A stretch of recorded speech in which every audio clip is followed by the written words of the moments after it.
pasta is the ideal comfort food in any season, and it's even better when you make it yourself.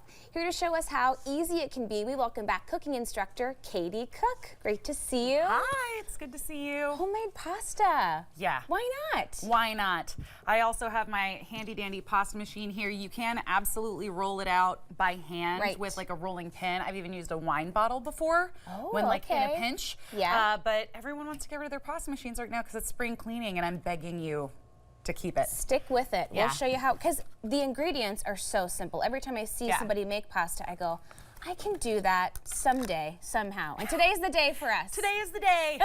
So we're just gonna start right here on the table with flour, and this is a half portion of the recipe that's on the website. Okay, perfect. Okay. What kind of flour do you recommend? So this is just all-purpose flour, which for my beginners is what I recommend to start with, and then you can start integrating portions of semolina, which is what we'll be using as kind of our duster to keep our noodles from sticking together here in a little bit.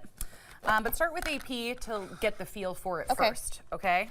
So then I'm just gonna crack an egg in here, and you'll notice I'm not doing it in the well because of our shells. I don't wanna have to try to dig shells out of there. That's a good idea. Yeah, so I do it in a separate container, and I'm gonna give it a little whisk, and then pour it right in the middle there. You notice I had a little divot. We call that the well. Yes, the well. The well. And then I'm going to put in a little olive oil. Ooh. Now, so this is an opportunity for you to add a little flavor if you want to. Man down. Fork down. Man down. Carrying on. We will forge forward.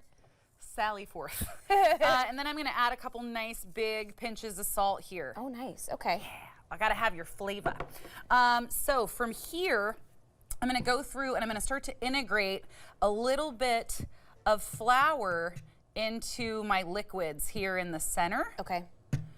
And then little by little. Just little by little. I'm kind of widening. I like to call it my volcano. Yes. I'm widening the volcano. So I was at Mount Hood, and now I'm at like Mount St. Helens. Oh, I love that. Okay.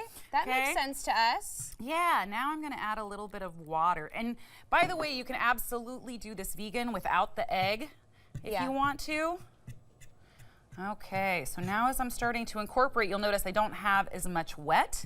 And here you can get in right with your hands if you want to and start moving things around. The key is that you don't want it to be too wet, because just like pie dough, it's going to hydrate more as you let it rest. I see.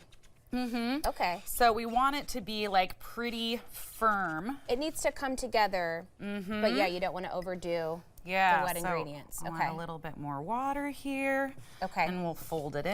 And what about as you're feeling it? Is there a difference in if you're using a gluten-free flour or those ingredients? Oh, there's absolutely going to be a difference in your texture. Okay. And the amount of water that you add is going to be way more. Gluten-free flour has a much higher absorption rate. Okay. So, because it usually has things like coconut in it. Like coconut flour has almost a 4 times absorption rate as all-purpose flour does. Oh wow, that's a huge difference. Yeah. Okay. Especially for baking. It's why a lot of times you'll hear people complain about how like gluten-free baked goods are kind of dry. Yeah. Yeah, that's why. That's why we like the professionals doing it. There you go. Yeah. Okay. So now I'm getting in, and you'll notice it's a really similar kind of folding that what I do with pie dough. Yeah. Mm-hmm. But this is still a little dry, and we want it to come together more than that. So just a little bit crumbly, but just a little you can bit see crumbly. We're getting close. We are. And then. But this is so quick. I mean, we're doing this in real time, and you can see. Yeah, you can see it coming together. It's almost pasta. We're it's almost there. Pasta. And then, as soon as this comes together pretty well, I'm gonna wrap it in plastic wrap, and I have another ball of dough that's already rested. You only really need to rest for 10 minutes, but you could let it rest overnight if you wanted. Maybe an hour. Yeah, but if you're hungry. Yeah, 10 minutes is plenty. Okay, that's good to know. Okay, my friends. All right. We're just about there. So that's a pretty good example of where you want to end up. Yeah. Okay. So this is all gonna be a nice, smooth ball. There it is. Mm-hmm. Okay, and then you have the pre-formed, pre-rested version that we can move forward with. Yeah, and we're going to talk about hand cutting and also using the machine because you can go either or. So what I like to do is start, this is my finished dough. I did a little semolina in this one, so that's why you'll see how it's a different color than this dough. It's beautiful.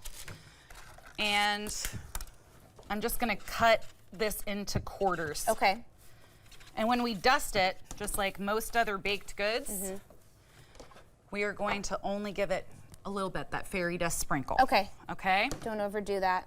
And then I'm gonna start on my pasta machine here, running it through at the very largest selection. So sometimes it's 7 to 1, and sometimes it's the rest of the way down. Oh, okay. Like it'll be bigger at 1. I see. So you see how I kind of roll it through? Yeah. And then I'm gonna fold it. Okay. Oh.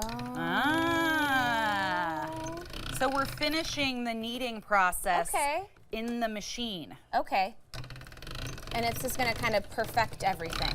Yeah, I'm working all of the gluten. Okay. And that way it'll come together so it'll be enough to stand up to water and won't come apart, right? Okay. Now, I'm Look gonna at run it now, okay. Yeah, it's so beautiful. And now here's where we listen for it. Did you hear it? Did you hear the pop? Oh, yeah. Yeah, that means I'm ready to go down in size. That means the dough's all ready to go. Okay. Okay.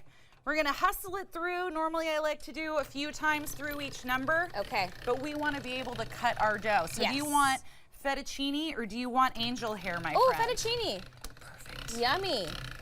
Okay, one more time through here. Okay. That way we make sure it's nice and thin and the dough's all relaxed. Okay. Whoop. That's supposed to come out. Yeah.